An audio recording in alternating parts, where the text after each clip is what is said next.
Religion, like everything else, there are viruses, there are bacteria, there's infections. Infection to the religion, he says, is the superstitions, prejudice. You know, when you're fantasizing the reality.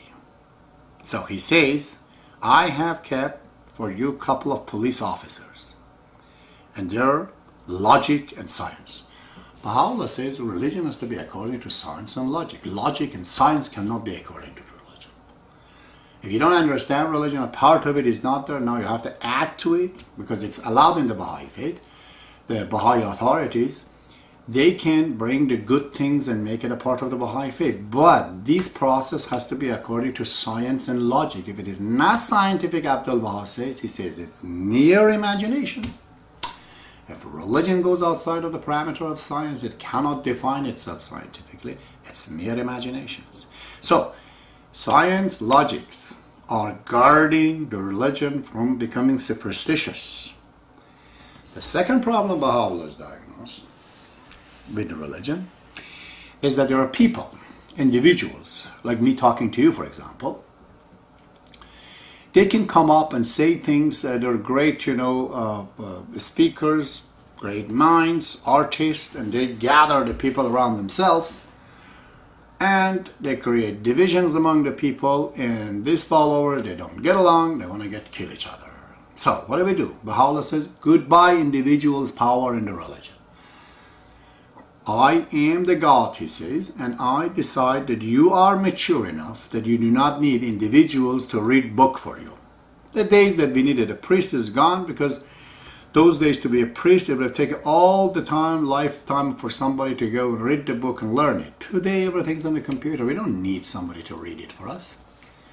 As far as the understanding of it concerns, we're all sharing the same capacity to understand it. Nobody is superior or anybody else. So this is very, very important. Therefore, he says, no more priest in a city. What do? We are electing what is called local spiritual assembly. Of who? Of yourselves. Anyone over the age of 21, they can vote. And they become the member of the local spiritual assembly up to 9. Next year they change. So it's all democratic elections. Priest is one in the city and is elected.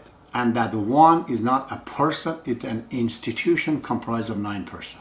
The same thing goes with a country, the same thing goes with the world. So there you go.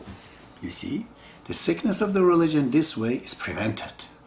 Is he a divine physician or not? See, you be the judge of it. I found that it's most amazing.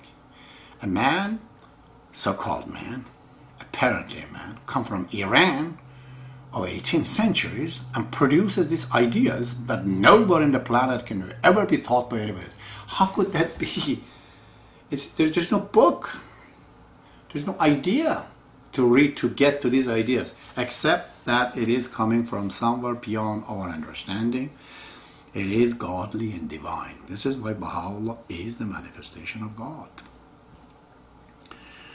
Huge religion again, huge diagnostic problem again in the world right now. Look, as there's differences that are between the people over the religion. Another principles of the Baha'i faith, it says that religion has to be the cause of unity and a friendship. Abdul Baha says, if this is, religion is supposed to be a medicine. If it's not causing unity, get rid of it. Better have no religion. What do we do about that? Baha'u'llah proposes again a universal government. How much money you people are spending on the army? The budget of the United States Army alone surpasses many, many, many countries. Annual budgets in here. For what? Just to keep the parameter of the United States safe. So what do? Baha'u'llah says get rid of army. One army for the whole world. Show me this is. One day you made a village. You found that it's good. Protects the people from beasts, from others. Then it created bigger government, a city, a province, a country. All of this process was useful. It made mankind to be better, a collective. When we are, then all this progress that we have is coming. So what is wrong, he says, that we come to the understanding the whole planet also needs a government, because there are many universal issues, for example, environment. That can't be fixed by the nations, because the environment is everywhere on the planet. There is no body to control it. So we need a universal government. Are there armies in the states of India or states of United States or provinces in Canada? No. There's one army in the national army, knows the parameters of all these states and provinces. Well, the same thing can be applied to the universe. How much money do we save? Let's find out the real enemy. You guys are sick. You don't know who your enemy is. Your enemy is the nature and the disaster that is in it. Anytime can hit you. One mutation out of this crazy progress, random, totally like a man going through the field of war with thousands of bullets shooting, and he thinks he's going to survive. That's how mankind progresses. One mutations of one virus, one thing can just pass over airborne and kills the whole nation in no time. Are you aware of this? You are. What can you do about it? Nothing. So he says that for the sake of all of you, it's better to have a universal government. There are universal issues. Okay. And the constitution of the world, the parameters and the borders are put down so nobody can attack anybody else. Then we don't need all this big, huge headaches. So, which one of these sicknesses do I tell you? But Baha'u'llah has solutions for all of them. I was in one of the Arabic country. I told them that I was a fundamental, I'm not going to mention the name, but these are fundamental Muslims, very rich too. I told them, do you make any difference between you and your mother and your father? Or between your daughter and son? Between you and your sister? He was confused, didn't know. I basically explained to him that in your countries, more than 200-300 million women have no right. These are your sisters. Women are your sisters. They're your daughters and they're your mothers, and you do not care about them. You let your daughter to be married to a man who already have 2-3 wives.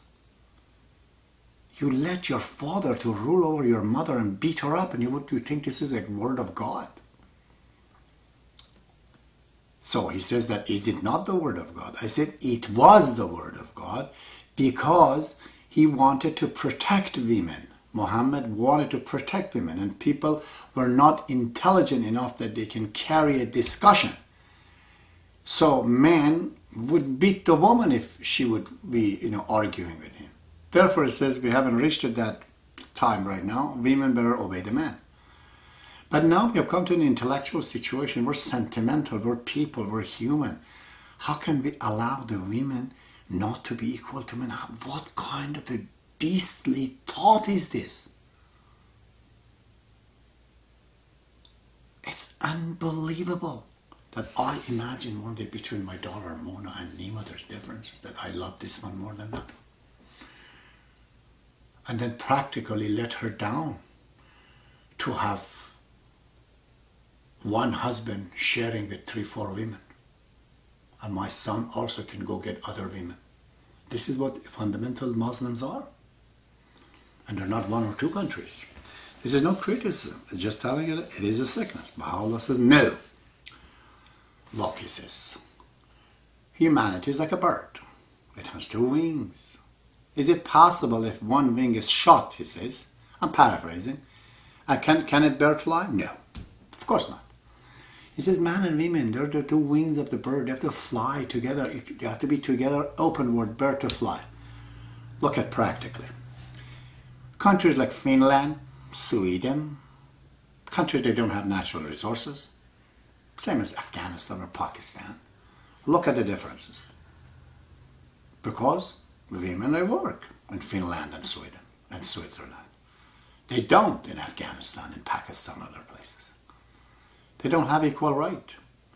They can't have an input in the politics, in the thought of people. That's why the countries are down. Is that too hard to understand?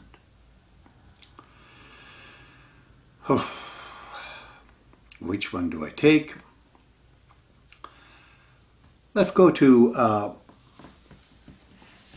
lower level, smaller, gathering. Let's talk about the sickness of divorce. Now, this is in the West, much more than it's in the East.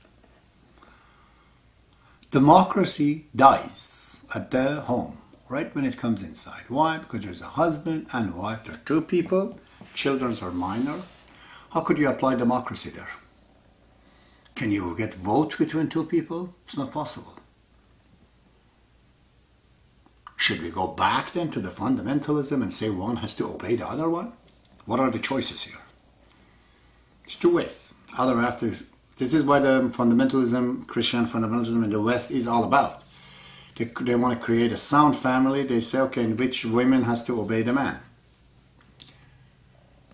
Well, that is not possible. I already said that. Even if they try, it's not going to work. But in a family, there are two bosses. He says this, she says this. La, la, la. Her religion is this, his religion is that.